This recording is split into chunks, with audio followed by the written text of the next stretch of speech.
Have you ever watched a TV show where, to catch the criminal, they take a sample of the liquid found at the crime scene, run it through this big fancy looking box, and find out that that liquid was actually some gasoline, and are able to suddenly trace the criminal back to the nearest gas station? That fancy looking box you saw is probably something that they were trying to use for gas chromatography, but in real life, gas chromatography doesn't really work like that. It's a slower process for separating out compounds that have different boiling points and a few other properties. But let's take a step back and figure out, how does the gas chromatograph work? First, what you need to have is a place to inject your sample. Even though you'll be injecting it as a liquid, what happens is it gets to this box and it gets vaporized into a gas. When it's in a gas, let's say that this particular mixture was made up of two different kinds of gas. I'll show that as some green dots and some orange gas particles. You can't really see these though, because usually the amount you're injecting is so small, on the order of microliters in fact. And in gas chromatography, we've talked about how the mobile phase is a gas, which means that you need to have an inert carrier gas to push these through. And it's important that this is inert because you don't want it to react with whatever it is that you're trying to separate.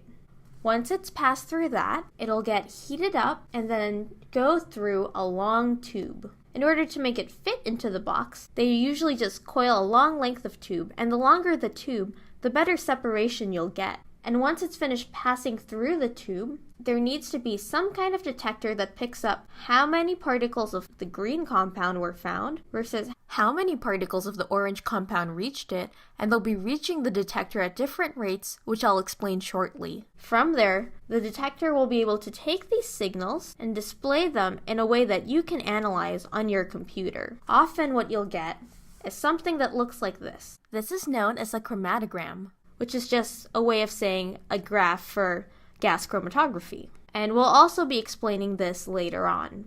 So to recap, we injected our liquid sample, which was vaporized into gas. Then it joined up with the stream of inert gas that was already flowing and was pushed onto the long column. But what's going on inside that coiled column? Let's take a closer look. Pretend that this is stretched out just into a straight column that's horizontal.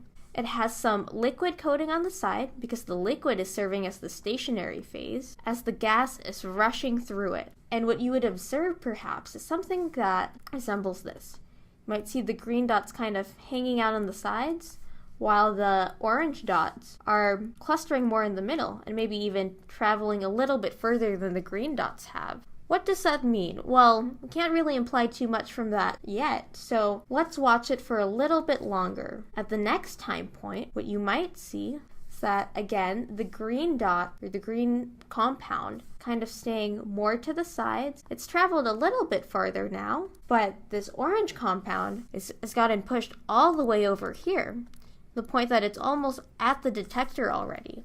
You can already tell that the orange one is going to reach the detector first, meaning it'll produce the first peak. This would probably correspond to this on the graph. But wait, what's that tiny peak next to it?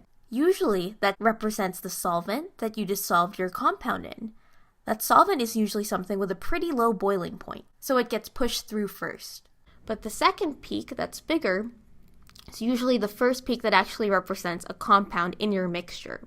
So that last peak you'd see probably represents this green compound. But why are they coming out at such different rates? What's the reason for this? And one of the reasons is that in chromatography, it's always an interaction between the two phases. Here it's the vapor phase, or the gas phase, with the liquid phase, also known as the stationary phase. So compounds like this orange one that move really fast really like to interact with the gas. And this is because they probably have pretty low boiling points and are vaporized really readily, whereas compounds like the green one might have higher boiling points and prefer to spend their time in the liquid phase and are not quite as ready to go into the gas phase as the compounds like the orange compound that have lower boiling points. So separation by boiling points is a big part of how gas chromatography works. But wait, there's actually a few other things. What if the green and orange compound had more similar boiling points? Could you still distinguish them? Actually, you could. Let's take another example. If instead Originally what you had was something that looks like this, where you had these tiny pink dots, those that represent tiny pink particles, along with large purple particles. Again, these have the same boiling point, but why is it that it looks like the pink one is getting carried farther by the gas? That's because it's really small. So just based on its size, what would happen next is you'd see something very similar to what we saw in the second image before, where the purple dot hasn't traveled very much, but these small pink ones are just going so fast.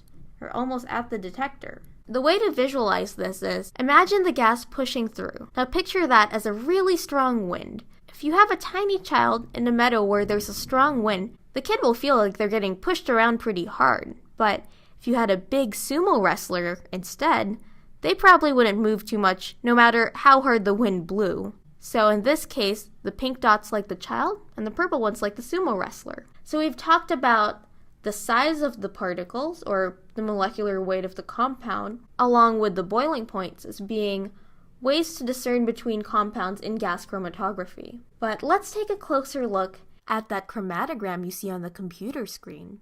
That chromatogram is actually a plot of intensity on the y-axis, representing how many particles are hitting the detector at a time, versus time on the x-axis, shown here. So again, we saw something that looked like this.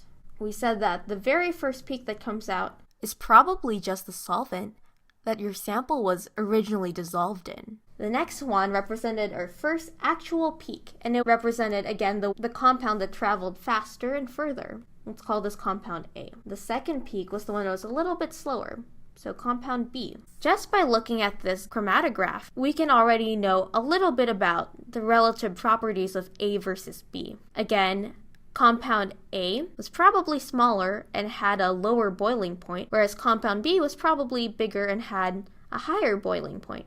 But that still doesn't tell us anything about the identities of these exact compounds. What you would really need to do in lab is first run a reference, meaning that earlier you could have run a graph that looked like this and gotten 2 peaks. And if you knew that your reference sample was a sample of hexane, and it looked like they came out at about the same time as compound A, you could probably infer that compound A is hexane. Although it's not quite definitive, which is why gas chromatography is usually coupled with other analytical techniques that can give you even more information about the compound. For example, techniques like mass spectrometry can tell you about the molecular weight, so that makes it even easier to narrow down what the exact compound is.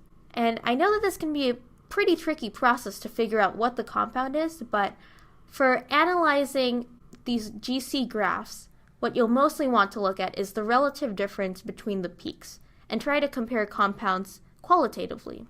Quantitatively, you can also note that the area of each peak is directly proportional to the amount of compound in the mixture. So next time you see on TV that they're trying to use GC, you'll really know what actually goes into it, and that you really can't catch a criminal quite that quickly using only this. You need to use a lot of other lab techniques.